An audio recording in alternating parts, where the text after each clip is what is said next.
আসসালামু আলাইকুম। আশা করি আপনারা সকলে ভালো আছেন। আজকে আপনাদের সামনে আমি আমার নিজের খামারের একটি ভিডিও নিয়ে আসলাম। আমি আজকে আপনাদেরকে দেখাবো আমার বেলজিয়াম হাঁস কিভাবে আবদ্ধভাবে পালন করি, কিভাবে তাদের ডিম প্রোডাকশন নেই, আবদ্ধ করে ডিম নেওয়াটাকে ভালো মনে করি। তো অনেকেই জানতে চায় যে ভাই আপনাদের বেলজিয়াম হাঁসটা দেখি, এবং আপনারা কিভাবে হাউসের মাধ্যমে হাঁস পালন করে থাকেন সেটিও। তো আপনারা যে হাঁসগুলো দেখতে পাচ্ছেন এটাকে বেলজিয়াম হাঁস বলে থাকি আমরা। আমরা হাঁস আবদ্ধভাবেই পালন করে থাকি, কারণ আবদ্ধভাবে হাঁস পালন করলে ডিমের প্রোডাকশন অনেক ভালো হয়। ডিমের আমরা বীজ ডিম হিসেবে ব্যবহার করি, ডিম অনেক বড় হয় এবং ডিমের আহ, গঠন প্রণালী ঠিক থাকে, ডিমের প্রোডাকশন ভালো পাই। তো বেলজিয়াম হাঁসের মধ্যে বিভিন্ন জন বিভিন্নভাবে বিক্রি করে থাকে।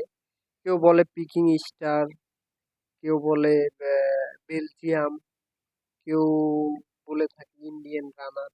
আসলে মূলত বাংলাদেশে বর্তমানে এই একটা জাতি আছে,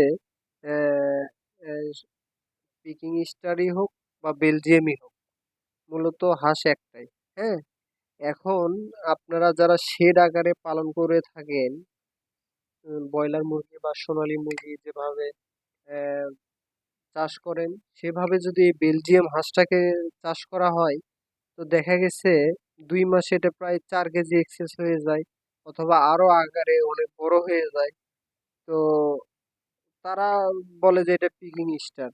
আসলে ভাই পিকিং স্টার না, এটা যখন শুরু থেকে গ্রোয়ার ফিড চলবে অথবা ওষুধ পানি খাদ্য পর্যাপ্ত পরিমাণ খাবে, তখন এটা আকারে অনেক বড় হয়ে যায়।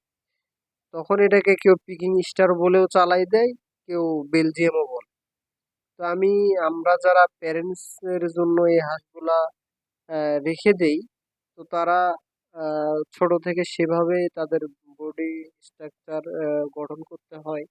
আহ, আর আমরা যদি একবারে বেশি বড় করে ফেলি, ওভারলোড খাবার দিয়ে বেশি বড় করে ফেলি, তাহলে আমাদের বীজ ডিমের জন্য ডিমটা ব্যবহারের অনুপযোগী হয়ে যায়। তখন হাঁসগুলার ব্রিড করতে সমস্যা হয়। ডিমে অনেক পাওয়ার পরিমাণ আসে, মানে আহ, পুরুষ হাঁসা ব্রিড করতে পারে না। তো আমরা এইভাবে প্রত্যেকদিন খামার সকাল বিকাল পরিষ্কার করে থাকি, তাতে আমাদের হাঁসের কোনো ধরনের রোগ বালাই থাকে না। আমি আমার এই আবদ্ধভাবে প্রায় 5 বছর যাবৎ হাঁস পালন করে আসছি। আমার খামারে কোনো দিন বড় ধরনের বড় ধরনের বলতে আহ, কোনো সংক্রামক ব্যাধি আসেনি। তো আপনারা অবশ্যই আমাদেরকে আহ, বেলজিয়ামের বাচ্চা লাগলে যোগাযোগ করবেন, আমরা দিব। আর কোনো বেলজিয়াম সম্পর্কে কোনো কিছু জানার থাকলে আমাদেরকে অবশ্যই জানাবেন।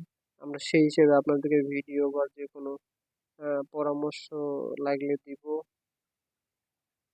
আল্লাহ হাফেজ, ভালো থাকবেন।